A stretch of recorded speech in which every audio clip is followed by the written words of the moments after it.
कृष्ण की नगरी मथुरा में मां की मौत के बाद बेटियों में जमीन के बंटवारे को लेकर शमशान घाट पर ही विवाद हो गया।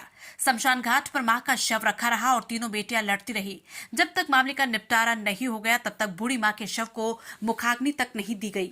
जमीन के बंटवारे में लगभग 8 से 9 घंटे बर्बाद हो गए। बता दें कि मानवता को शर्मसार कर देने वाला ये मामला उत्तर प्रदेश के जनपद मथुरा के मसानी स्थित शमशान घाट का है, जहां 85 वर्षीय महिला पुष्पा की मौत के बाद उसकी तीनों बेटियों के बीच जमीनी हक को लेकर विवाद शुरू हो गया और कई घंटों तक तीनों बेटियों के परिवार आपस में भिड़ते नजर आए। बेटियों के जमीनी बंटवारे को लेकर लड़ाई शमशान घाट तक पहुंच गई। मां का शव मुखाग्नि के लिए रखा रहा और बेटियां लड़ती रही। जब तक मामले का निपटारा नहीं हो गया तब तक शव को मुखाग्नि तक नहीं दी जा सकी।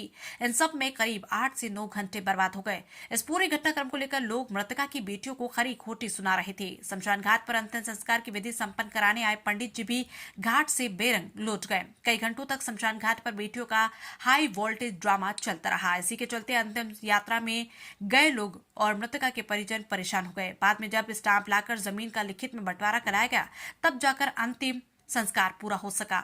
आपको मालूम हो कि मृतका पुष्पा का कोई भी पुत्र नहीं, उनकी सिर्फ 3 बेटियां हैं जिनके नाम मिथिलेश, सुनीता और शशि है।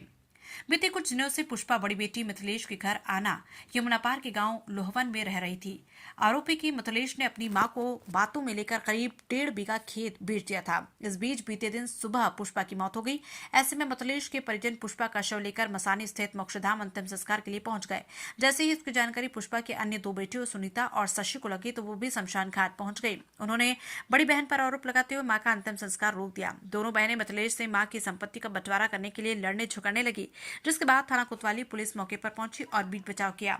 प्रथम TV news India bureau, Mathura, Uttar Pradesh. ये यहाँ पर ये बॉडी आई है सुबह 10 बजे की। इन लोगों में विवाद चल रहा है कि कोई तो व्यक्ति बोल रहा है कि इनका पोस्टमार्टम करवाइए, इन लोगों ने ये मारी हैं, और जो दूसरा पक्ष है वो ये बोल रहा है कि नहीं हमने मारी नहीं है, ये इनकी बीमारी की वजह से मौत हो चुकी है।